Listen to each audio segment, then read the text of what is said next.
जिसने जीवन दिया है तो संभालेगा भी वही। बहुत ही शानदार, इतना अच्छा जो संगीत चला। नमस्कार, सुप्रभात, जय गुरुदेव सभी साथियों को। सर्वप्रथम मैं धन्यवाद देती हूँ खान सर का, जिन्होंने मुझे अपनी बात रखने के लिए इस मंच पर आमंत्रित किया। धन्यवाद सर। कोटि कोटि आभार व्यक्त करती हूँ महेश आड़ा सर का, जिन्होंने मुझे इस जिम्मेदारी को वहन करने के लिए आमंत्रित किया और ये मंच दिया। धन्यवाद देती हूँ सीईओ वाव एकेडमी के वैभव दादा को, जिनके मार्गदर्शन में आज हम सभी स्वस्थ रहेगा भारत तभी तो बढ़ेगा भारत की मिशन में स्वयं व समाज को पूर्ण विश्वास के साथ स्वस्थ बनाने के लिए दृढ़ संकल्पित है, स्वयं को और समाज को। धन्यवाद देती हूँ वाई के प्रधान सर का, जिनका अपना अनूठा व्यक्तित्व है, जो प्रभावित करता है, अनुसरण करने के लिए प्रेरित करता है कि हम भी उनके जैसे बने। नाम डॉक्टर श्वेता नागर, राजस्थान कोटा से हूँ, एजुकेशनल हब से हूँ। हस्बैंड मेरे एनके नागर, जो मैथमेटिक्स के टीचर हैं, अपने कोटा में ही विज्ञान नगर में कोचिंग क्लासेस रन करते हैं। मेरी एक डॉटर है दिव्यांशी नागर, सेकेंड ईयर एमबीबीएस की स्टूडेंट है। आज मेरा टॉपिक है माय लाइफ माय स्टोरी। तो मैं उसी देखो फ्रेंड्स, मैं कोई सेलिब्रिटी नहीं हूँ कि आज इस मंच पर अपनी स्टोरी बताने के लिए आऊँ, लेकिन वाव एकेडमी एक स्कूल है जहां पर कहीं न कहीं आप मेरी स्टोरी से कुछ रिलेट कर पाए, और जिस जिम्मेदारी के साथ आज हम इस मंच पर एकत्रित हुए हैं वो कंप्लीट हो पाए। तो मैं थोड़ा स्टार्ट करती हूँ। बाय प्रोफेशन प्रिंसिपल हूँ डिग्री कॉलेज में, यूनिवर्सिटी ऑफ कोटा में प्रोफेसर हूँ केमिस्ट्री से, और गर्वित हूँ, मन प्रफुल्लित है कि मैं एक एंटरप्रेन्योर हूँ। फ्रेंड्स, थोड़ा सा बताती हूँ। पापा मेरे रेवेन्यू में इंस्पेक्टर थे, गवर्नमेंट जॉब था। ब्रदर भी मेरे गवर्नमेंट जॉब में थे, अब रिटायर्ड हो गए हैं। कहने का मतलब ये है कि जॉब मेंटेलिटी वाले वातावरण में पले बढ़े, और शुरू से यही एक मकसद था कि खूब डिग्रियां लेंगे और बहुत अच्छी नौकरी करेंगे। हुआ भी यही, पापा ने खूब पढ़ाया, खूब डिग्रियां ली। एमएससी केमिस्ट्री किया, बीएड किया, एमएड किया, पीएचडी की। और फ्रेंड्स, मैं सीएसआईआर से जूनियर रिसर्च फेलोशिप मैंने अवेल करी, एसआरएफ रही, और यही नहीं, पोस्ट डॉक भी रही। कई सारे जर्नल्स के अंदर, इंटरनेशनल जर्नल्स के अंदर पेपर पब्लिश हुए, एक रिव्यू आर्टिकल लिखा, मतलब बहुत कुछ किया। सौभाग्य से 1999 में जैसे ही पीएचडी ज्वाइन किया, second grade government job offer आया। ज्वाइन किया, 2 दिन के बाद एक औपचारिकतावश एक एप्लीकेशन लिखी कि मुझे उच्च शिक्षा के लिए अवकाश स्वीकृत करें। जबकि आप सभी जानते हैं इस मंच पर कि 6 महीने तक प्रोबेशन टाइम होता है और जॉब से छुट्टी नहीं मिलती। लेकिन कहीं न कहीं मेरे सपना बड़ा था, मुझे स्कूल एजुकेशन में जॉब नहीं करनी थी, और तब यही सपना था कि अगर जॉब करूंगी तो कॉलेज एजुकेशन में ही जाऊंगी। हुआ भी यही। 2000 में शादी हुई, 2001 में पीएचडी अवार्ड हुई, और कोटा आ गए। इच्छा थी, ऑफर भी था जर्मनी का आगे रिसर्च करने का, लेकिन कहते हैं कि कुछ चीजें समय पे हुआ करती हैं। पेरेंट्स ने शादी की, कोटा आए तो नागर साहब का अपने, जैसा कि मैंने बताया, अपना कोचिंग रन करते थे, और उस टाइम फुल स्विंग, मतलब सुबह 7 बजे से लेकर रात के 9 बजे तक कम से कम 200 स्टूडेंट्स को ये खुद मैथमेटिक्स पढ़ाते थे। मतलब बात करने का समय नहीं, मैं क्या बताऊं। जब ऐसा लगता था यार कहाँ आ गए हैं, मतलब मैं खुद इतनी स्टूडियस, उसके बावजूद मुझे यहाँ पर मौका नहीं मिला कि मैं अपना, और बहुत मुझे प्राउड होता है, proud of him, he is very renowned teacher. तो मतलब बहुत अच्छा लगता था मुझे। ये कहते हैं कि एक म्यान में दो तलवार नहीं रह सकती, मुझे मौका नहीं मिला कि मैं केमिस्ट्री की अपनी खुद की क्लासेस रन कर सकूं, क्योंकि परिवार को भी देखना होता है। बस यही होते हुए मैंने कॉलेज ज्वाइन कर लिया कोटा में। जॉब चलती रही, पैसा अच्छा खासा था, क्योंकि इनकी लैंड भी है, एग्रीकल्चर लैंड, खुद की कोचिंग भी, पीजी भी है मेरे पास। तो मतलब ऐसा नहीं था कि पैसे की कोई कमी नहीं थी, डेजिग्नेशन था। लेकिन एक मन में कसक थी, क्योंकि मैंने प्राइवेट कॉलेज ज्वाइन किया था, तो मित्रों पैसा भी था प्राइवेट कॉलेज में, पर उतना नहीं था जितना गवर्नमेंट कॉलेज। मतलब हमेशा एक था कि श्वेता, डॉक्टर श्वेता का डिजर्विंग चेक जो उसे मिलना था वो नहीं था। क्योंकि मित्रों में बता दूं, मैंने कभी भी अपनी आय को परिवार की आय से नहीं जोड़ा।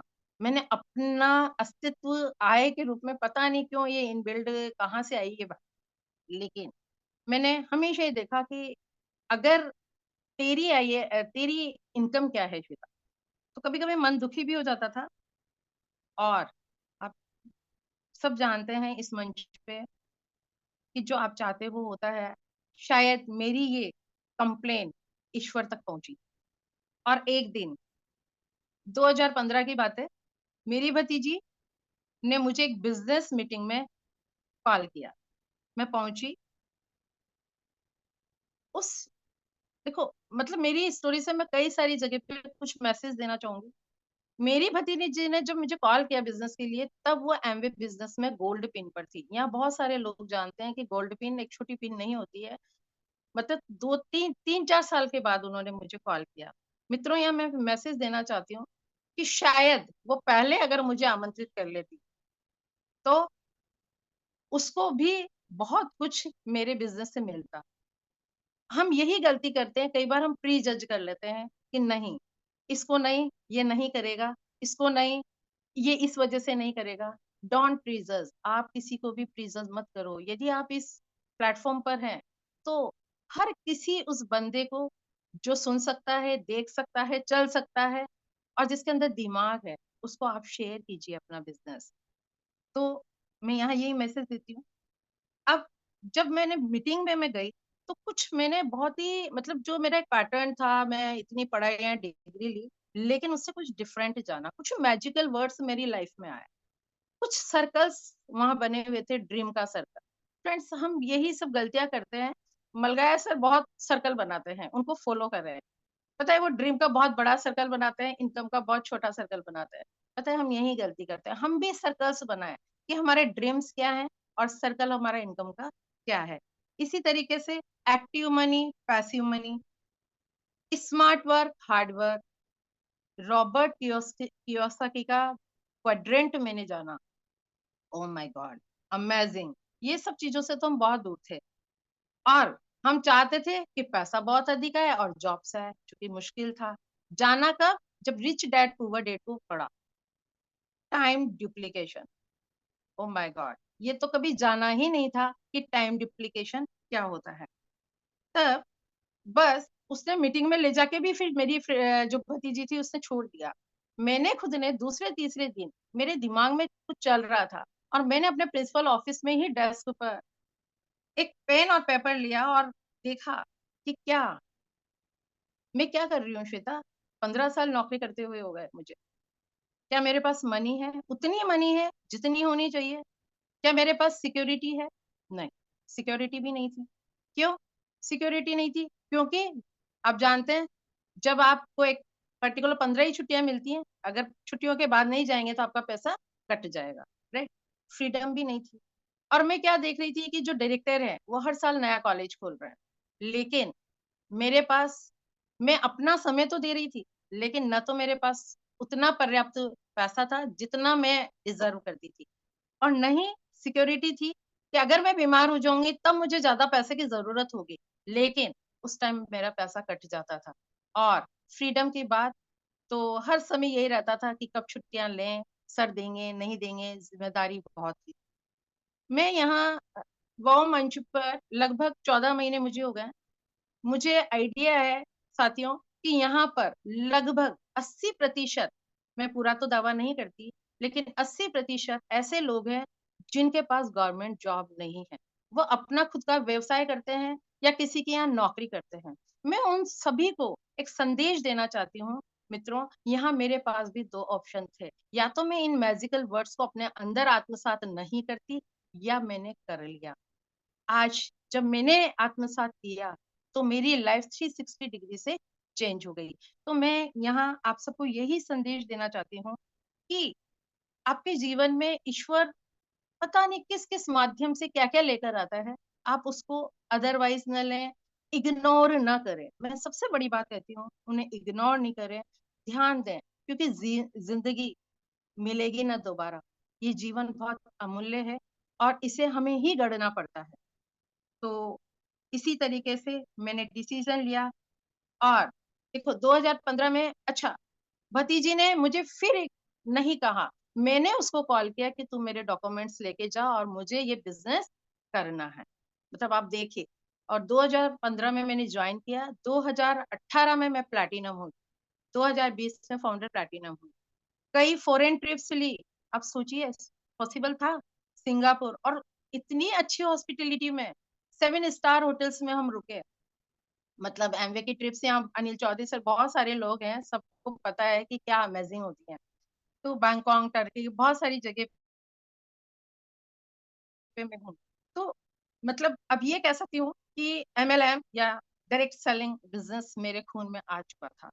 फ्रेंड्स, बहुत अच्छा चल रहा था, लेकिन थोड़ा सा लैक हो रहा था। और एक आपकी जानकारी के लिए बता दूं कि डॉक्टर प्रमोद नागर, जो सबके चहेते स्पीकर हैं और मेरे भी फेवरेट स्पीकर हैं, वो मेरे एमवे बिजनेस में मैंने डॉक्टर प्रमोद और कविता नागर को साइन किया। वो मेरे डाउनलाइन थे। मैं सौभाग्यशाली थी, एमएलएम बिजनेस मेरे खून में आ गया था। बट फिर भी इतनी ऊंची रैंक पर जाने के बाद भी मैं कुछ मिस कर रही थी। तभी 8 अक्टूबर 2023 एक नया सूरज उगा। कविता मुझे कई बार कॉल कर रही थी, डॉक्टर साहब ने भी मुझे बोला, लेकिन मैं अपनी बेटी के मेडिकल एडमिशन में कराने के लिए थोड़ा बिजी थी। तो मैं कॉल करा, चाची आओ बैठो, लेकिन मैं नहीं जा पाई। जब मैं एडमिशन से फ्री हुई तो मैं घर गई। घर जब जाके ड्राइंग रूम में देखा कविता के यहाँ, डॉक्टर साहब के यहाँ, तो कविता, डॉक्टर साहब थे और सेंट्रल टेबल पे अर्जुन डेमो अरेंज करके, जो मेरे परिचित भी थे, मेरी क्रॉस लाइन थे, डटे हुए थे।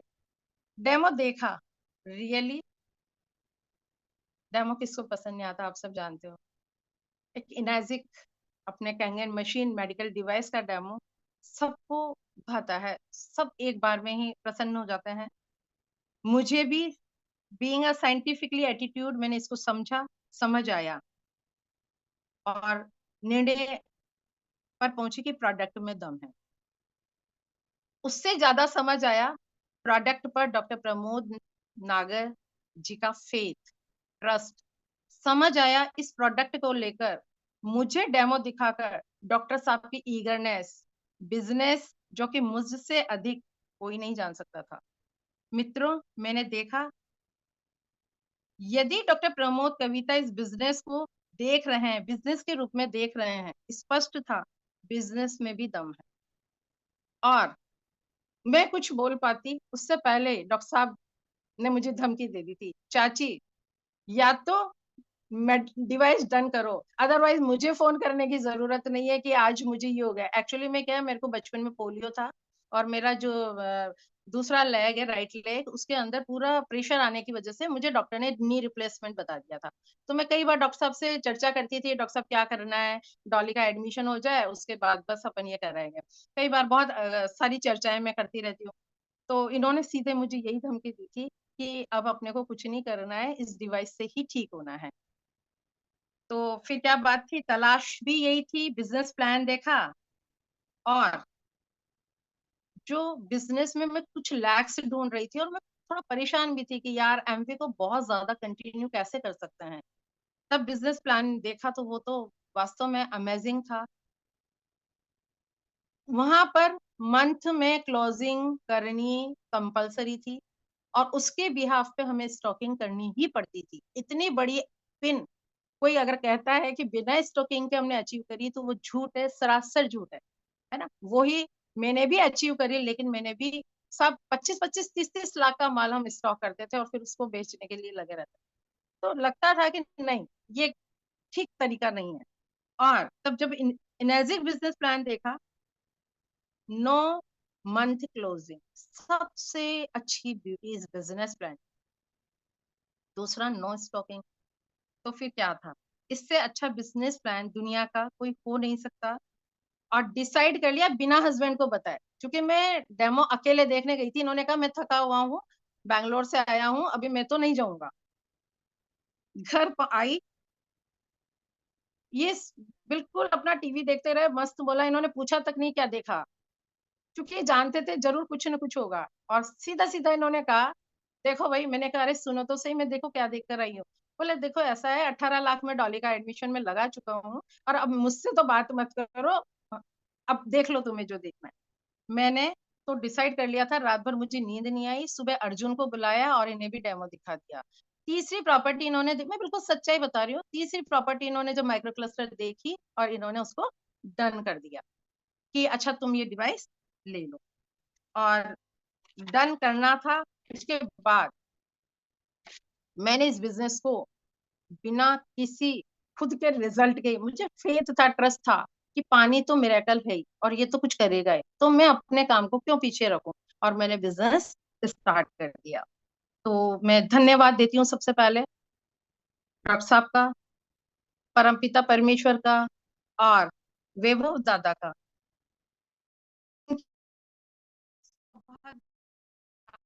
सब विद्यार्थी हैं, जहां रोज स्कूल की तरह अनवरत एक भी दिन मिसिंग नहीं होता, क्लासेस लगते हैं। अगर मैं बात करूं स्कूल में कौन होते हैं, स्टूडेंट्स। तो यहाँ हम सब प्रोस्पेक्ट्स, जो भी हमारे लीडर्स हैं, teachers means leaders. Curriculum, school का अपना एक करिकुलम हुआ करता है, हमारा भी यहाँ एक करिकुलम है। बस हम यही तो गलती करते हैं कि हम बिजनेस को बिजनेस नहीं मानते। डायरेक्ट सेलिंग बिजनेस एक करिकुलम है मित्रों। रोज जबकि हमारी बात होती है एटीट्यूड, अब किस एटीट्यूड, पॉजिटिव एटीट्यूड पे बात होती है, ग्रेटिट्यूड पे बात होती है, आपके माइंड सेट पर बात होती है, टाइम मैनेजमेंट पे बात होती है, एक्सेट्रा एक्सेट्रा। मतलब एक पूरा फिक्स हुआ है। बुक्स रीडिंग, बुक्स हैबिट्स, बहुत सारी बातें हमारी यहाँ होती हैं। ऐसा लगता है जाने जब जूम में आते हैं तो कि हम ज्ञान से बिल्कुल सरोबार हो गए हैं और प्रोत हो गए हैं। अभी भी मैं देख रही हूँ यहाँ पे 400 के लगभग लोग हैं। और मैं इन सबसे एक ही बात कहती हूँ, हम सुनते रोज है मित्रों, लेकिन अमल नहीं करते, क्योंकि बार बार वही क्वेश्चन आता है। यदि वास्तव में हम अपना जीवन बदलना चाहते हैं, चाहे वो स्वास्थ्य से हो, आर्थिक हो, सामाजिक हो, और चाहे आध्यात्मिक हो, इससे बेहतरीन मंच कोई और हो ही नहीं सकता है। सिर्फ और सिर्फ जरूरत है अपने आप पर, स्वयं पर विश्वास करने की, प्रोडक्ट पर विश्वास। डेफिनेटली यहाँ बैठे हुए 90% लोगों को है। कल जैसा कि डॉक्टर साहब ने बताया, इतने अच्छे ढंग से उन्होंने हिरोमी शियानी कि भाई उन्होंने अपने बेटे के लिए कॉलोनोस्कोपी को इजाद किया, डॉक्टर जहरी टेनेंट की बात उन्होंने करी, और किस किस तरीके से उन्होंने बीइंग अ डॉक्टर एक फेथ देने की कोशिश करी। तो प्रोडक्ट नो डाउट अमेजिंग है। बस सिस्टम पर विश्वास, सिस्टम डायरेक्ट सेलिंग का हमें पता है, सिर्फ और सिर्फ जरूरत है तो कुछ हैबिट्स चेंज करने की। मित्रों, कुछ हैबिट्स चेंज करने की। मैं तो यही कहूंगी, बहुत बड़ी बड़ी बातें मैं नहीं करती, छोटी छोटी बातों से ही बड़ा बनता है। सबसे पहले दोस्तों मीटिंग में पैन लेकर जरूर आना है। दोस्तों ये कोई पिक्चर या रील नहीं है। पता है अपन रोज सुनते हैं, एटीट्यूड पे बात करते हैं, ग्रेटिट्यूड पे बात करते हैं, लेकिन जब फील्ड में जाते हैं वापस तो वही अपना पुराना ढर्रा। चेंज कब होगा, परिवर्तन। और परिवर्तन के लिए इस जूम मीटिंग को रखा है। ऐसा नहीं है कि कोई रील है, पिक्चर है, देखिए इसका कोई इम्पैक्ट नहीं पड़ेगा। मित्रों, रोज हम सुबह 2 घंटे 2.5 घंटे देते हैं, ये हमारे समय बहुत अमूल्य है। इसको पहचानो और इसको ग्रैब करो। जो भी बताया जाता है, या तो सिस्टम से मूव ऑन कर जाओ, या फिर अगर सिस्टम में है तो फिर डायरी पेन लेकर जो जो आपको इम्पोर्टेंट, क्योंकि किसी को भी याद नहीं रहता, सुनते हैं एक कान से और कुछ देर बाद वापस अपने ढर्रे पर आ जाते हैं। तो मैं डॉक्टर श्वेता नागर इस मंच के माध्यम से आपको विश्वास दिला सकती हूँ कि यदि दुनिया में कोई पुण्य का काम है तो वो है इनर्जिक बिजनेस। सच में मैं दिल से कह रही हूँ, इनर्जिक बिजनेस। मित्रों, मैं आपको बता दूं, जब सुबह रोज लीडर्स की जो टॉक्स होती है, ऐसा लगता है मानो सत्संग हो रहा हो। पता है, हम सत्संग में भगवत जी गीता सुनते हैं, रामायण सुनते हैं, वहां सिर्फ हम सुनते हैं थ्योरिटिकल, है ना, मर्यादा पुरुषोत्तम, भगवान श्री कृष्ण, लेकिन प्रैक्टिकल कब आगे करते हैं? घर में आकर तो वही वैसे ही हो जाता है। लेकिन यहाँ पर इस बिजनेस में जो बातें बताई जाती हैं, जो ग्रेटिट्यूड की बात की जाती है, जो एटीट्यूड की बात की जाती है, जो सकारात्मकता की बातें करती जाती है, वो हमें प्रैक्टिकली, जैसे अगर हम वास्तव में एक्टिव हैं बिजनेस में तो निकल पड़ते हैं, और जब लोगों से मिलते हैं तो हमारा प्रैक्टिकल जो हमने थ्योरिटिकल सुना उसी को हम इम्प्लीमेंट करते हैं, और तब पता लगता है कि वास्तव में हम जो ने सुना या जो हमने आत्मसात किया, क्या उसको कर पा रहे हैं, किस परसेंटेज। क्योंकि रोज प्रोस्पेक्टिंग करते हैं, रिजेक्शन हैंडलिंग करते हैं, ऑब्जेक्शंस आते हैं, कितनी ही बार परम पिता परमेश्वर को याद करते हैं। मतलब मैं कहती हूँ, इस बिजनेस से हम और अधिक आध्यात्मिक हो जाते हैं। दुनिया का मात्र इकलौता बिजनेस है जो आपके व्यक्तित्व को निखारता है, आपकी पीढ़ियों को भी तरह देता है। ये मैंने बहुत अच्छे से अनुभव किया है, क्योंकि डायरेक्ट सेलिंग बिजनेस के अंदर जो वैल्यूज और जो एथिक्स होते हैं मित्रों, मुझे पता है मेरी बेटी कैसे बड़ी हो गई और उसके अंदर वो सब बातें आ जाती हैं जो एक बड़े व्यक्ति नहीं कर पाता। वो पॉजिटिव एटीट्यूड की बातें करते हैं, क्योंकि अपन जानते हैं बच्चे बहुत अच्छे फॉलोअर्स होते हैं, वो वही करते हैं जो आप करते हैं।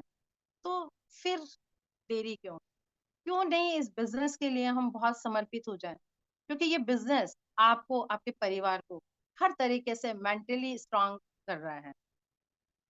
और एंड में मैं कुछ बात करूं तो यही कहूंगी, इस समय अगर आपके सामने अगर कोई चैलेंजिंग बात आती है, जैसे अगर मैं कहूँ कि समय ही नहीं मिलता, प्रोस्पेक्ट से बात करते हैं तो वो भी समय नहीं दे पाते, इट मीन्स टाइम, टाइम बहुत बड़ा प्रॉब्लम है। तो मैं यही कहूंगी कि चाहे वो प्रोस्पेक्ट्स का टाइम हो, चाहे वो लीडर्स का, money is renewable resources. Friends, money is renewable resources but time is not. पैसा आप कमा सकते हो, लेकिन समय दोबारा नहीं आएगा, उसे दोबारा रिसोर्स की तरह यूज नहीं कर सकते। तो simply way to take charge of your time, simple way है आप अपने टाइम को कैसे ग्रैब कर सकते हो। सबसे पहले मैं तो बार बार यही बात कहूंगी, एक्चुअली में हम पेन डायरी पे काम ही नहीं करते हैं। पेन डायरी बनाई लीजिए और डायरी पर सर्कल बनाइए, इसका अपना गोल सेट कीजिए, क्योंकि आपका सर्कल, आपका इनकम का सर्कल कोई और नहीं आएगा, पड़ोसी बनाने नहीं आएगा, या कोई ब्रदर या सिस्टर या कोई पेरेंट भी नहीं आएंगे। आपको खुद को डिसाइड करना होगा आपका लक्ष्य, कि आपको कहाँ जाना है। और अगर हमें हमारा लक्ष्य क्लियर कट पता है तो फिर हमें कुछ अपनी हैबिट्स डेवलप करनी पड़ेंगी। और बहुत सिंपल है, बहुत सिंपल है। पता है, दुनिया का, मैं ये कहती हूँ, मैंने इतनी केमिस्ट्री पढ़ी, इतने जनरल्स, इतने प्रैक्टिकल्स और इतना रिसर्च वर्क किया है, यहाँ तो कुछ भी नहीं है, कुछ भी नहीं है मित्रों। अगर सबसे अच्छा सिंपल दुनिया का अगर कोई काम है तो वो डायरेक्ट सेलिंग बिजनेस, जिसमें सिर्फ हमें क्या करना होता है, copy paste, copy paste, copy करो पेस्ट कर दो, बस, और कुछ नहीं। मैं अगर 3 हैबिट्स की बात करूं तो सबसे पहले मैक लिस्ट, जो भी दिन भर में, पता है, हम बहुत बड़े बड़े गोल्स भी बना लेते हैं, बहुत बहुत कमिटमेंट भी ले लेते हैं कि नहीं मुझे तो 4A जाना है, मुझे 5A जाना है, इस मंथ मुझे 10 सेलिंग करनी है, 4 करनी है, वट जो भी जिसके जिसका जो प्लान है। लेकिन जब हम मंथ के एंड में देखते हैं तो हमारे पास कुछ भी नहीं होता है। उसका कारण, चूंकि हमने क्या किया, अपने काम को लिस्टेड नहीं, चूम सुनी, मोटिवेट हुए, और उसके बाद जैसे ही कोई दूसरा काम आया, कोई पड़ोसी आ गया, कोई मित्र आ गया, या फिर हमें अपने ऑफिस में जाना है, तो हम एज इट इज अपने ऑफिस की तरफ मुंह कर जाते हैं, हम चेंज कर ही नहीं पाते। और शाम को जब देखते हैं तो यार हमें तो टाइम ही नहीं। आता, कैसे बिजनेस करें। कई सारे लीडर्स के सामने दिक्कत आती होगी जब नए नए डिस्ट्रीब्यूटर्स जुड़ते हैं, करना चाहते हैं, नहीं नहीं सर बहुत अच्छे रिजल्ट है मशीन के और मैं भी करना चाहता हूँ, लेकिन करना कुछ नहीं चाहते हैं। उसका कारण है सिंपल सिंपल। अगर देखो मैं कॉलेज जाती हूँ, यूनिवर्सिटी में मैं कॉलेज में बीइंग अ प्रिंसिपल वर्क करती हूँ, यूनिवर्सिटी में मैं पीजी क्लासेस लेती हूँ एमएससी, तो वहां मैं प्रोफेसर बन जाती हूँ। और जैसे ही मैं अपना लेक्चर खत्म करती हूँ, घर की तरफ आना शुरू होता है, मेरे माइंड में बिजनेस आ जाता है। मतलब जैसे कंप्यूटर है ना, प्रोग्रामिंग कीजिए अपने माइंड की और फाइल्स बनाइए, जैसे अपन कंप्यूटर में जिस फाइल को चाहते हैं वही खुलती है, ऐसा तो नहीं कोई दूसरी फाइल खुल जाती है। तो इसी तरीके से अपना आप, मुझे पता है आप कोई जॉब करते होंगे या आप कुछ भी कर रहे हो, तो आप अपने माइंड के अंदर एक प्रोग्रामिंग फाइलिंग करिए कार्य को, और सुबह आधा घंटा भी मत दीजिए, 20 मिनट के अंदर ये काम हो जाता है। जो मैं कर रही हूँ वही मैं आपको बता रही हूँ। तो अब सोचिए मेरा तो डिफरेंट टाइप ऑफ वर्क है, वहां प्रिंसिपल बिल्कुल एडमिनिस्ट्रेटिव है, फिर मैं प्रोफेसर बन जाती हूँ और फिर मैं बिजनेसमैन एंटरप्रेन्योर बन जाती हूँ। तो कहीं न कहीं तो मुझे अपना कुछ मतलब फिक्स करना पड़ेगा, अपना कुछ डाटा लिखना पड़ेगा, क्योंकि कॉलेज में भी ऐसे तो नहीं चल सकता कि आप वहाँ बिजनेस करने लग गए या फिर एडमिनिस्ट्रेटिव वर्क आप क्लास में बोलने लग गए। तो मैं क्या करती हूँ, रोज जैसे ही कॉलेज जाती हूँ, अपने प्रिंसिपल डेस्क पे सारी चीज़ों को मैं लिस्टेड कर लेती हूँ। आज मुझे बिज़नेस के लिए क्या-क्या काम करना है, आज मुझे कौन-सा लेक्चर लेना है, और कॉलेज के अंदर एग्ज़ामिनेशन फॉर्म साइन करने हैं, या आज बच्चों को ये शेड्यूल देना है, फैकल्टी से ये बात करनी है। तो ये सारा मैं कर लेती हूँ। उससे क्या होता है, मैं हर जगह हम अपना 100% दे पाती हूँ। उसका कारण यही है। अदरवाइज़ हम क्या करेंगे, हम होच-पोच होके कुछ भी नहीं कर पाएँगे और कहीं भी हमारा रिज़ल्ट नहीं आएगा। आज हम जब डबल माइंडेड, डुअल नेचर के हो जाते हैं, डबल माइंडेड होते हैं कि कॉलेज में मैं बिज़नेस को मिक्स कर दूँ, क्लास में मैं कॉलेज प्रिंसिपलशिप को मिक्स कर दूँ, तो क्या होगा? मेरी परफ़ॉर्मेंस घट जाएगी। तो मित्रों सबसे बढ़िया जो काम है, वो है कि अपने काम को लिस्टेड कर दो, रोज़ लिस्ट करो। और शाम को सेकंड, पहली हैबिट ये ज़रूर डालिएगा, रियली बहुत अमेजिंग रिज़ल्ट आने वाला है। सेकंड है सेट द प्रायोरिटी ऑर्डर, मतलब शेड्यूलिंग। देखो हमने बहुत डिफरेंट डिफरेंट वर्क लिख लिए, जरूरी नहीं है वो सारे काम हो जाए, तो हमें प्रायोरिटी ऑर्डर डिसाइड करना पड़ेगा कि कौन डेमो भी दिखा दिए। अब कई 8 दिन पहले डेमो दिखाए थे तो उनका फॉलो अप है, कई डेमो दिखाना है, तो हमें खुद को डिसाइड करना पड़ेगा। प्लस किस प्रोस्पेक्ट से किस लेवल तक की बात है, तो ये देखना कि आज यार उसका फॉलो अप जरूरी है या अमुक को डेमो दिखाना जरूरी है, तो आप अपना प्रायोरिटी ऑर्डर डिसाइड करें। क्योंकि जब प्रायोरिटी ऑर्डर जब डिसाइड होगा, तो जो काम पहली प्राथमिकता से होने वाला हो उसे हम कर लेंगे, है ना? क्योंकि कई बार क्या होता है कि मशीन डिवाइस डन होने वाली होती है,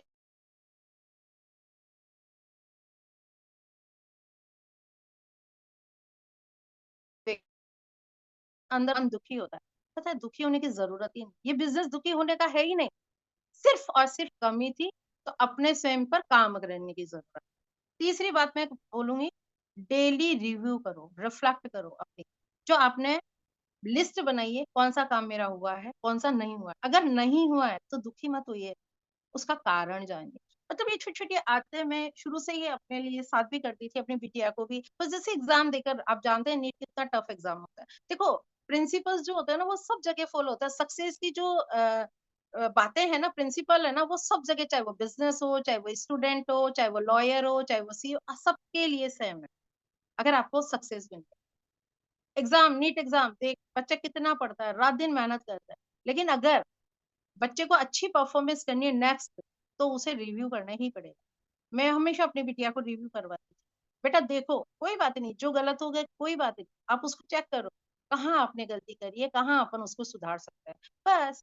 और रोज़ जो हमारा अच्छा प्लेटफ़ॉर्म है, रोज़ हमें कुछ न कुछ नया मिलता ही है, बस उस जो नया मिला है ना, उसको लिख डालें और उसको एक बार गो थ्रू उससे कि क्या किसने बताया। एक एक एग्ज़ाम्पल दूँ मैं कल, हाड़ा सर किस लेवल के हैं? 6A2-4।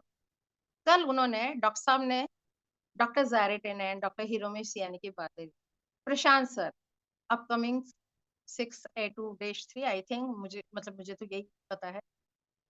इतनी अच्छी सुंदर बात हाड़ा सर ने बोली कि मैंने डॉक्टर ज़ारेटिन के टेनेंट लेंस आते हैं, छोटी सी बात है, नहीं भी पता हो, लेकिन उन्हें पता था ये मेरे जहाँ कहीं भी मैं बताऊंगा वहां ये वैल्यू ऐड कर देगा। पता है उन्होंने नोट डाउन किया, आप सबको पता है उन्होंने उसी टाइम नोट डाउन किया। क्या जरूरत है, अब तो उन्हें डेमो दिखाने का टाइम भी नहीं मिलता, लोग इतने हैं। लेकिन तो जब वो कर सकते हैं तो अभी हम तो क्या है। तो मतलब कॉपी कीजिए, अगर कोई भी अच्छी चीज दिखती है किसी के अंदर भी तो उसको कॉपी करो। तो मैंने बराबर का देखो क्या, और कितना बड़ा कि हाँ प्रशांत सर और एक ही पूतना वाला, मतलब छोटी छोटी बातों को वो पकड़ रहे थे। तो हमें इस चीज को देखना है कि जब वो पकड़ सकते हैं, वो आज भी उसके लिए डेडिकेटेड। कितना प्यारा बोलते हैं हाड़ा सर, है। वैभव दादा की तो बात ही क्या है। और हाड़ा सर, मतलब लगता है कि ये इतने छोटे होते हुए भी इतने मन गहरी बातें कहाँ से इनको उपजती है। तो मैं तो यही कहूंगी साथियों, वो कोई आर्टिफिशियल नहीं है, वो एनवायरमेंट है, वो एसोसिएशन है। वो एक दिन में नहीं, वो इसको जीते हैं, इसलिए वो ऐसी बातें कर पाते हैं। हम भी यदि ऐसा सोचेंगे तो कर लेंगे। तो अब ठीक है, ये तीनों चीजें हैं। और मैं कहूँ कि ये तीनों, मैडम टाइम ही नहीं मिलता, टाइम ही नहीं है किसी के पास। तो मैं तो एक ही बात कहूंगी, स्वयं को अनुशासित करें। सबसे पहले स्वयं को अनुशासित करें। समय ही धन है, समय जीवन का सिक्का है, इसे कैसे खर्च करना है ये जानना अति महत्वपूर्ण है। तो मित्रों, जो मैं इतनी सारी बातें कह रही थी, वो वास्तव में 24 घंटे सबको, एक आदमी दूसरे आदमी से कैसे वो अचीवर है और हम लूजर है, डिफरेंस बस इतना ही है। हम चीजों को बहुत माइन्यूटली नहीं देखते, हम समय का कहीं ना कहीं दुरुपयोग कर रहे हैं। मॉनिटरिंग करो, कितनी देर हमारा स्क्रीन टाइम होता है, कितनी देर हम इंस्टाग्राम पे रील देखते हैं। सब कुछ करो, लेकिन उसके लिए तब करो प्रायोरिटी। मैंने प्रायोरिटी ऑर्डर बोला ना, वो इसीलिए बोला। आप सुबह सुबह रील स्क्रॉल करने लगे अपने मोबाइल फोन को, ये सब काम करो, लेकिन इसका समय फिक्स करो, रात को देखो। करो ना, दुनिया जहान से सब, क्योंकि हमारे जीवन में रस भी होना चाहिए दुनिया में क्या हो रहा है। लेकिन तब करो सुबह सुबह, अगर हम करने बैठ गए तो हम हमारा प्रोस्पेक्टिंग कब करेंगे, लिस्ट कब बनाएंगे। तो ये सब चीजें बहुत जरूरी है। मैं तो एक ही बात कहूंगी कि पैसों के बजट हम बनाते हैं, उसी प्रकार से अपने समय का बजट बनाए। मित्रों, पैसों का जैसे सब बजट बनाते हैं, अपने समय का बजट बनाइए, मतलब अपनी लॉग बुक तैयार करें। डेफिनेटली, डेफिनेटली सक्सेस तो मिलनी ही है। और 3 सजेशंस आपको बहुत हेल्प करें इस बिजनेस के अंदर। आप विश्वास पात्र बनिए। देखो, डाउनलाइन अपलाइन कोई पोस्ट नहीं है, ये एक व्यक्तित्व है, और इस व्यक्तित्व को जीना चाहिए। हम कहते हैं जिस, देखो एक ही व्यक्ति, कभी डाउनलाइन और कभी अपलाइन। डाउनलाइन है तो आप सम्मान कीजिए, विश्वास कीजिए। और अपलाइन है तो जिस फेथ के साथ आप लेकर आए हैं, उसके साथ विश्वास कायम रखिए, उसका अकाउंटेबल रही है। सेकंड, मैं कह रही हूँ अकाउंटेबिलिटी इस बिजनेस की जान है। आप जिसको लेकर आए, आपके एसोसिएशन में जो कोई भी है, उसके लिए बहुत अकाउंटेबल रहे। मित्रों, ये 13,000, 26,000, 39,000 कोई मायने नहीं रखता। अगर आपने इंसान को खो दिया ना तो कुछ नहीं। आ जाएगा, पैसा आएगा। पता है अभी मैंने 14 महीने में 17-18 लाख रुपए कमा लिए। बताओ, कोई है बिजनेस ऐसा प्लेटफॉर्म जो देगा? सिर्फ एक निर्णय। लेकिन अकाउंटेबल रहिए। लोग क्या करते हैं, अरे 13,000 यहाँ से आ रहा था, अब यहाँ से 39,000 मिलेगा, अपने किसी को जो प्रोस्पेक्टिंग किया उसको वहां लगा लिया। मत कीजिए ऐसा, मत कीजिए, मत कीजिए, प्लीज मत कीजिए। ये बहुत सुंदर मंच है, इसको दूषित मत कीजिए। मैं तो एक ही बात कहूँ। और कभी अपने बिजनेस के लिए ना मत कीजिए। मैं कभी किसी भी, मेरी टीम में आज 7-8 लोग हैं जो बिजनेस में आ गए हैं, मैं थैंक करती हूँ। और मैं उनका एसोसिएशन देती हूँ, एनवायरनमेंट देती हूँ, क्योंकि वो, हम सब एक हैं, हम सब एक बिजनेस पार्टनर हैं। कितना सुंदर मंच है। तो मैं तो एक ही बात कहूंगी मित्रों कि डोंट कंपेयर टू अदर्स। किसी दूसरे से अपनी तुलना मत करो। हो सकता है किसी की 100, 200, 500 मशीनें हो, कोई बहुत अच्छा स्पीकर हो, या कोई बहुत अच्छा नॉलेजेबल पर्सन हो, बहुत अच्छा बोलता हो, कुछ भी। आप स्वयं क्या है, अपने आप को देखिए, मत करिए, क्योंकि वो सब सिर्फ और सिर्फ फ्रस्ट्रेशन देते हैं। मत देखिए, क्योंकि अब जैसे हमें लग रहा था, कल डॉक्टर साहब ने कितनी सुंदर सी बात कही, कि भाई ये सब रिजेक्शन मैं भी झेलता हूँ। हमें लगता है ना कई बार, अरे ये तो बहुत बड़ा आईएएस ऑफिसर है, ये तो बहुत बड़ा डॉक्टर है, इंजीनियर है, इसकी तो सब सुनते होंगे। ऐसा नहीं है मित्रों, ये मनुष्यों का बिजनेस है, और मनुष्य ईश्वर की ऐसी कृति है जिसको उसने बहुत ही सुंदर ढंग से डिजाइन किया है, वो किसी की नहीं सुनता। तो इस बिजनेस में किसी को हतोत्साहित होने की जरूरत नहीं है, सिर्फ और सिर्फ अपने ऊपर काम करने की जरूरत है, और सिर्फ show the demo, follow up, क्योंकि मनुष्य यूनिक है। देखो किसी की फिंगरप्रिंट किसी से नहीं मिलती, इसलिए आपके जो मुकद्दर में होगा वो आपको मिलेगा, इससे बिल्कुल चिंता मत करो। कोई ऐसा मतलब मैं तो कहती हूँ हड़ा सार के पास भी आज भी कोई ऐसा वो नहीं है कि वो जिसको प्लान दिखा दें और वो व्यक्ति साइन हो जाए, ऐसा बिल्कुल भी नहीं है। सबको उसी प्रोसेस से गुजरना पड़ेगा, सबको। तो बस अपने ऊपर विश्वास रखो।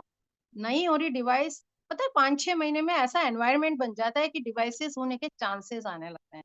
बस जरूरत है तो हमारी कंसिस्टेंसी की, हमारे को खुद पर विश्वास करने की। तो यही सब बातें थी, बातें तो बहुत सारी होती हैं, और मैं अंत में बस यही कहूंगी कि शंखनाद 4 जो कि हमारा बहुत एक्साइटेड है।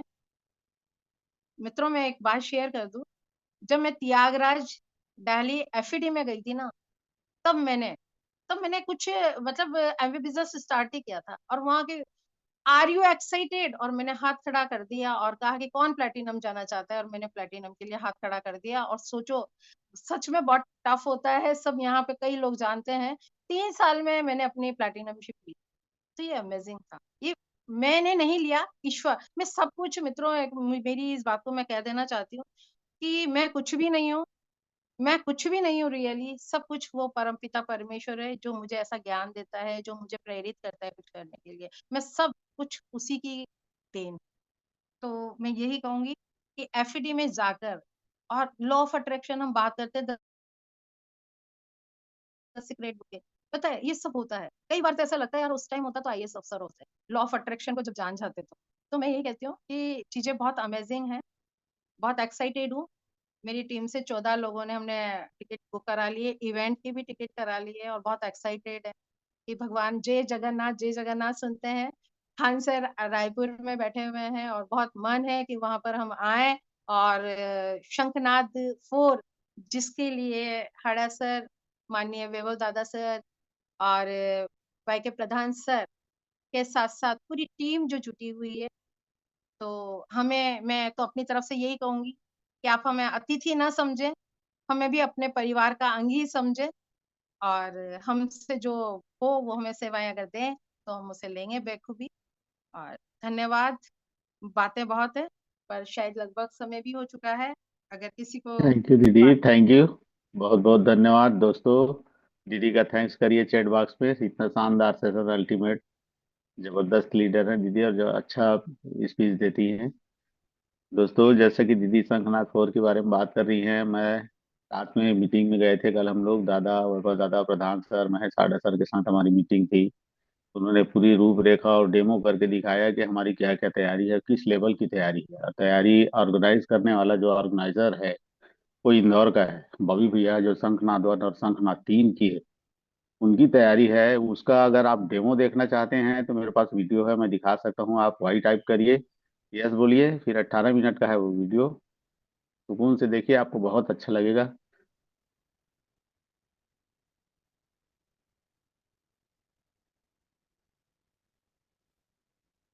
यहाँ से लेते हैं। यहाँ से लेने के बाद जो मेन रोड है होटल की, यहाँ पे हम जाएंगे तो आपको यहाँ पे फ्लैग्स मिलेंगे। तो झंडे यहाँ पे लगे हैं, कुछ 40 से 60 झंडे यहाँ पे लगे रहेंगे, जिस पर ब्रांडिंग होगी वाव की, शंखनाद 4 की। प्लस यहाँ पे जो 6A हैं उनकी भी ब्रांडिंग यहाँ पे आएगी इन झंडों पे। तो दोनों तरफ झंडे लगे रहेंगे इसमें, ये वाली रोड पे। फिर यहाँ से लेफ्ट में अपना एंट्री रहेगा, ये ब्लू कारपेट वाली। यहाँ पे हमारी आर्चेस है, 5 आर्चेस आ रही हैं। इस बार गेट का शेप हमने चेंज किया है, पहले बॉक्स टाइप आता था, इस बार हमने राउंड लिया है। ये शेप हमने चेंज करा है, और उसके बाद में इसका जो लुक आएगा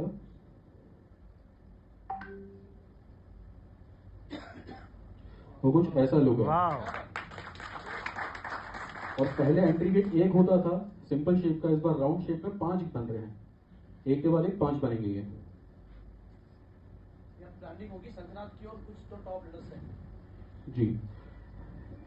और इन्हीं के साथ में यहाँ पे स्टैंडीज हमारी आएंगी, अराउंड 100 स्टैंडीज हैं जिसमें ब्रांडिंग होगी 6 से 2 और जितने भी अबाउट रैंक्स हैं उनकी होगी। स्टैंडी का शेप इस बार चेंज हो रहा है,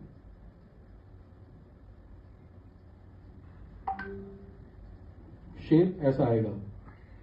सिंपल रेक्टेंगल लेते थे पहले, अब उसकी जगह हम थोड़ा कर्व ले रहे हैं इसको, तो इसमें भी चेंजेस हैं और उसका जो डिजाइन चल रहे हैं वो इस टाइप के डिजाइन हैं।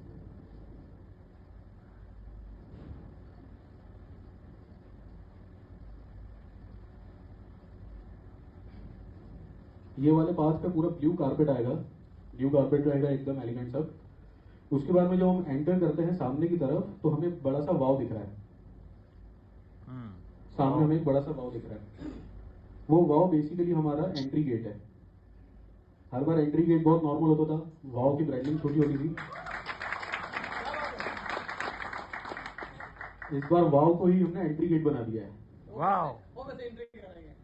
तो जो आपको ओ दिख रहा है, ओ में से होते हुए आपको हॉल के अंदर जाना है। पहले वाव की हाइट होती थी, वाव के लोगों की 1.5 फीट, अब है 12 फीट हाइट। चौड़ाई होती थी उसकी 10 फीट, अब है 40 फीट। तो वाव अपने आप में ही एक बहुत बड़ा आर्टिकल बन रहा है, ये 40 फीट का 12 फीट का, जिसमें आप ओ में से अंदर होते हुए अंदर जाएंगे। उसके पहले आपको यहाँ पर रजिस्ट्रेशन मिलेगा, जहां पे आपको रजिस्ट्रेशन कराना है। अपना एंट्री पास आपको यहाँ पे शो करना है, यहाँ पे देना रहेगा आपको अपना पास। उस पास के अगेंस्ट में आपको एक बैंड मिलेगा,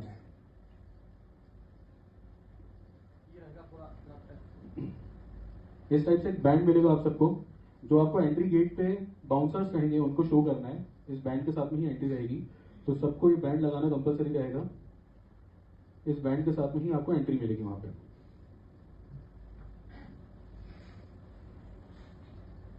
उसके बाद में ये एक पैसेज बनेगा जहाँ पे वाव अकेडमी और कैंगन वाटर एनर्जी की आपको हिस्ट्री वॉल मिलेगी कि कंपनी क्या है और इन्होंने आज तक क्या क्या किया है, उन सब के बारे में आपको यहाँ पे देखने को मिलेगा। एंट्री में सिंगल एंट्री है, इसके अलावा एंट्री और एग्जिट कुछ नहीं है, यहीं से आना है और यहीं से जाना है, सिंगल एंट्री है हॉल में जाने के लिए। उसके बाद में जब आप हॉल में एंटर करेंगे तो यहाँ पे आपको सेल्फी जोन मिल रहा है, ये वाला एरिया। ये वाला एरिया कौन सा है थोड़ा बताइए। ये हॉल में जब एंटर कर लेंगे तो हॉल में आप एंटर करने के बाद में एक लॉबी क्रिएट कर रहे हैं हम लोग। ये जो ब्लू वाला एरिया देख रहे हैं, ये हॉल के बाहर का एरिया पूरा। यहाँ पे एंटर करेंगे, हॉल के अंदर आ गए और लॉबी एरिया है ये। 50 फीट में 50 फीट का एक लॉबी बन रहा है, जिसमें आप सेल्फी पॉइंट हम बना रहे हैं, आप सेल्फीज ले सकते हैं। सेंटर में ये जो आपको दिख रहा है, ये बनेगा प्रोडक्ट डिस्प्ले। यहाँ पे हमारी मशीन का डिस्प्ले रहेगा, डेमो आप यहाँ पे देख सकते हैं उसका। और चारों तरफ ब्रांडिंग रहेगी, आप कहीं पे भी यहाँ पे फोटोज क्लिक करवानी है आप वो सब करवा सकते हैं। 50 बाय 50 का ये एरिया है। देन इसके बाद में हम अंदर जाएंगे, बहुत बड़ा एरिया है ये। पहले हम छोटा बनाते थे, 20 फीट का बनाते थे, 20 बाय 10 का, इस बार उससे 5 गुना बड़ा बन रहा है। उसके बाद हॉल में आते हैं हम।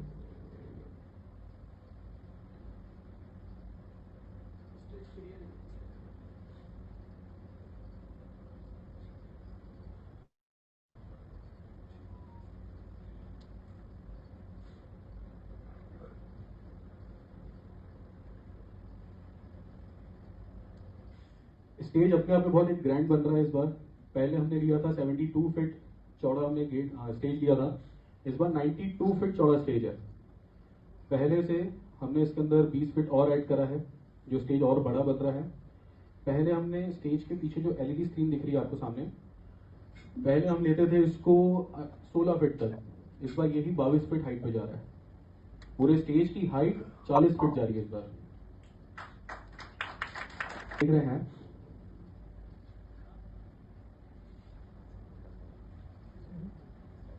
ये जो 4 मैंने बात किए हैं, ये लाइव स्क्रीन है, जो बड़ी स्क्रीन लगी रहेगी जिसपे लाइव आपको दिखेगा कैमरे के थ्रू। 3 लाइव कैमरा लग रहे हैं और एक ड्रोन है, इनसे शूटिंग होगी। और सब कुछ इस पे लाइव आपको दिखाया जाएगा, क्राउड भी दिखाएंगे, स्टेज पे जिनको अवार्ड्स मिल रहे हैं वो भी दिखाएंगे, प्रेजेंटेशन भी इसी के थ्रू लाइव आपको स्क्रीन पे दिखेगी। बाकी स्क्रीन सामने आप देखेंगे तो इस पे आपकी प्रेजेंटेशन और जितना भी कंटेंट आप बनाते हैं वो आपको मिलेगा, प्रेजेंटेशन जो जो आप दे रहे हैं उसमें। स्टेज का एक जो लुक आएगा मैं आपको दिखा देता हूँ।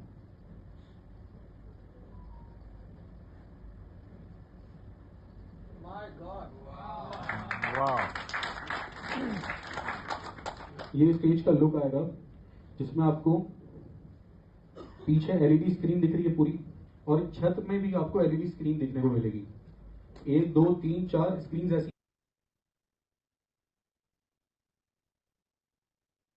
देखने को मिलेगी। उस पर भी ब्रांडिंग चलेगी, प्लस जितने भी अवार्ड्स मिलेंगे उनकी फोटोज भी उसमें आ सकती है। इस तरीके से हमने इसको स्टेज को प्लान किया है। ये स्टेज 92 फीट चौड़ा है और हाइट इसकी जा रही है 40 फीट, तो ये बहुत ह्यूज दिखने वाला है। लास्ट किसी भी इवेंट्स के 92 में एक साथ कितना लोग खड़ा हो सकते 2 में अगर स्टेज पे देखें 92/28 का स्टेज है, उस पे 250 लोग एक बार में खड़े हो सकते हैं।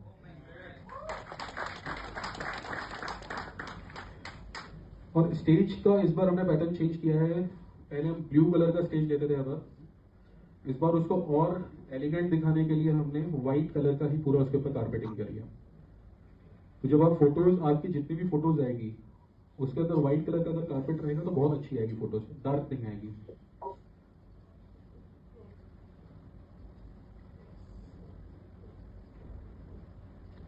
उसके बाद में हॉल के अगर बैक साइड देखते हैं तो ये आपको पीछे ये स्टैंडीज दिख रही होंगी।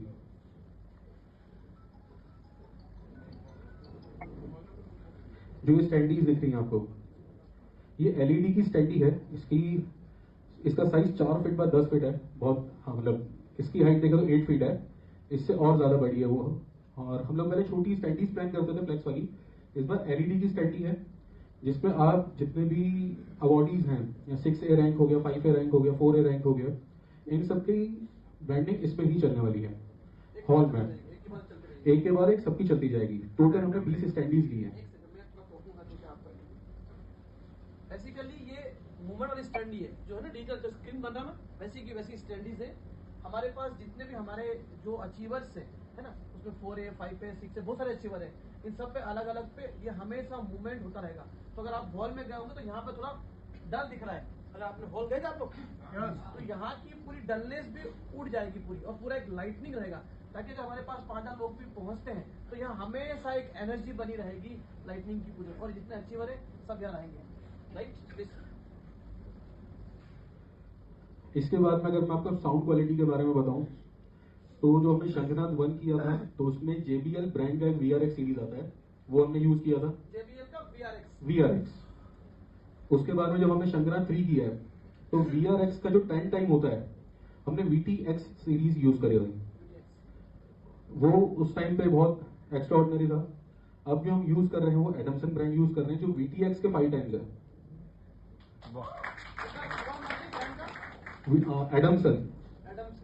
एडमसन ब्रांड यूज कर रहे हैं इस बार साउंड के लिए, जो VTX जो हमने शंकरा 3 किया था उससे भी 5 टाइम्स बेटर साउंड करता है। इससे ऊपर सिर्फ एक आता है जो अभी इंडिया में नहीं है।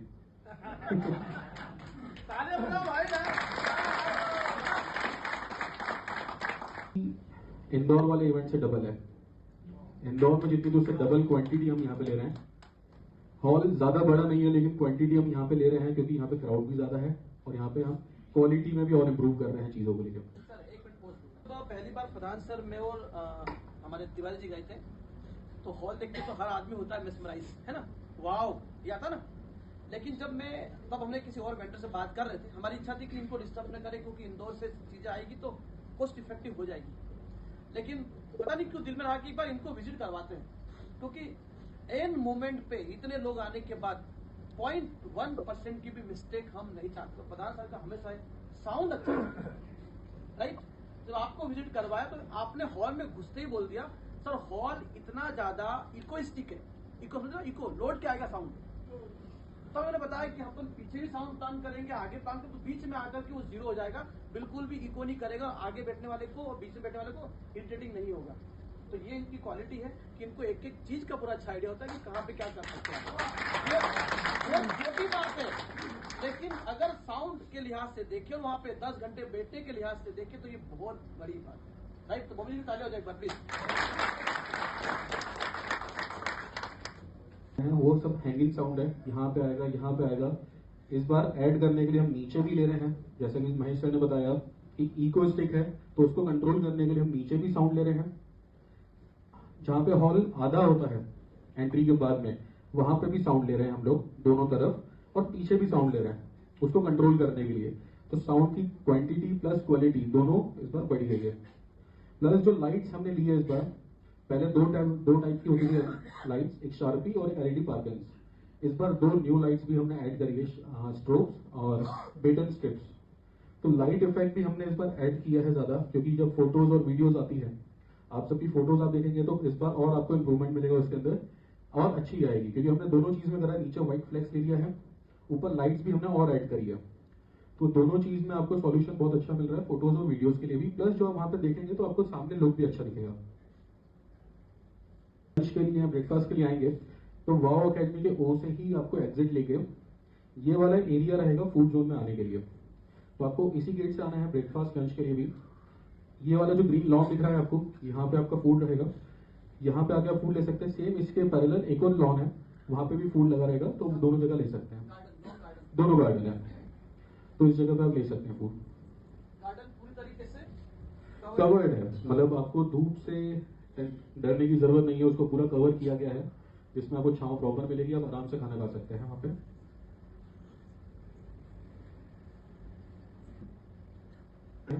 जो आपको चारों स्क्रीन पे दिखाएंगे, 3 कैमरे के अलावा एक ड्रोन हमने प्लान किया है। ड्रोन से भी शूट होगा, बाहर का भी और अंदर का भी। तो अगर आप अंदर बैठे हैं तो बाहर का भी शूट आपको स्क्रीन पे दिख सकता है, जो बाहर चल रहा है। अंदर का तो हम दिखाएंगे हैं, बाहर का भी दिखाएंगे। उसके अलावा 3 फोटोग्राफर्स हैं, 3 वीडियोग्राफर अलग से हैं जो शूट कर रहे हैं इस पूरे इवेंट को।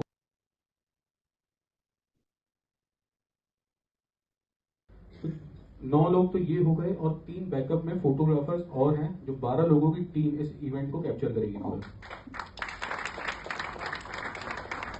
12 लोगों की टीम से कोई भी नहीं छूटेगा, सबको फोटोज सबकी मिल सकती है, क्योंकि हमने टीम इतनी पर्याप्त लगाई है यहाँ पे। हॉल का साइज जो है वो चौड़ाई में देखें तो 165 फीट है, और लंबाई में देखें तो 250 फीट है। 250 बाई 165 का ये हॉल है, जो एमपी और छत्तीसगढ़ का सबसे बड़ा हॉल है। इस हॉल की हाइट 70 फीट हाइट है इस हॉल की, और फुल एसी हॉल है ये। मतलब अभी तक जितने भी ऐसे बड़े हॉल्स होते हैं इतनी हाइट वाले, वहां पे एसी लगाना एक चैलेंज होता है, बट इस हॉल, ये हॉल जो हॉल है पूरा एसी से ही कवर्ड है। कर रहे हैं, अगर इजीली देखें तो यहाँ पे 5000 लोग बैठ सकते हैं।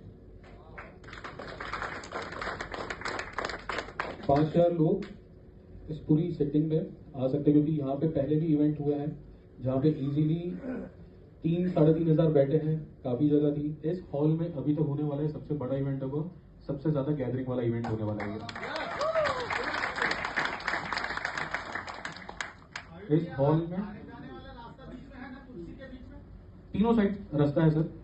आप सेंटर में देखेंगे तो सेंटर में भी आपको रास्ता मिलेगा, इस तरफ भी मिलेगा और उस तरफ भी मिलेगा, क्योंकि एक साथ यहाँ पे 60-60 चेयर्स लग रही हैं, तो कोई भी ऐसा नहीं हो कि बीच में से निकलने में दिक्कत है। तो तीनों साइड हम रास्ता छोड़ रहे हैं।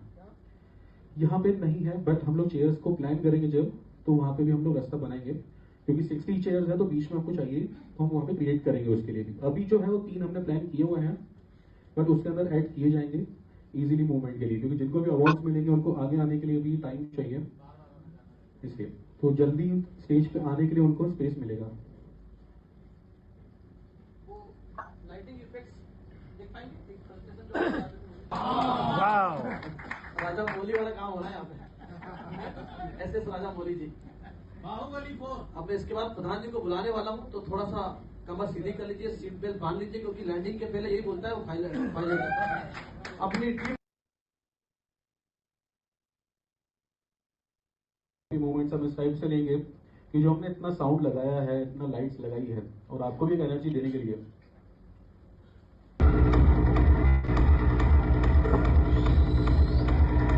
ये 5 मिनट तक चलने वाला है और ये हम काफी बार लेंगे।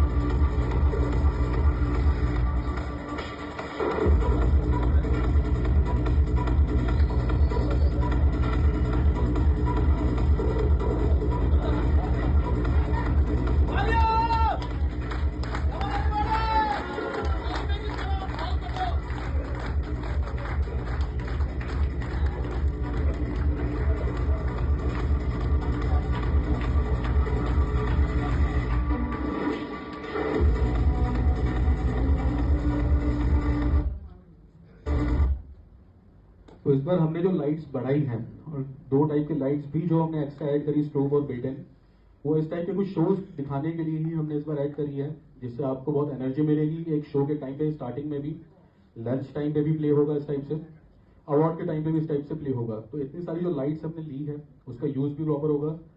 और ये जो इफेक्ट्स होते हैं ये बड़े कॉन्सर्ट्स में होते हैं, सोनू निगम, अरिजीत सिंह और इन टाइप के आर्टिस्ट के लिए बड़े शो में होते हैं, जो इस बार हमारे शो में भी होने वाला है। वाह।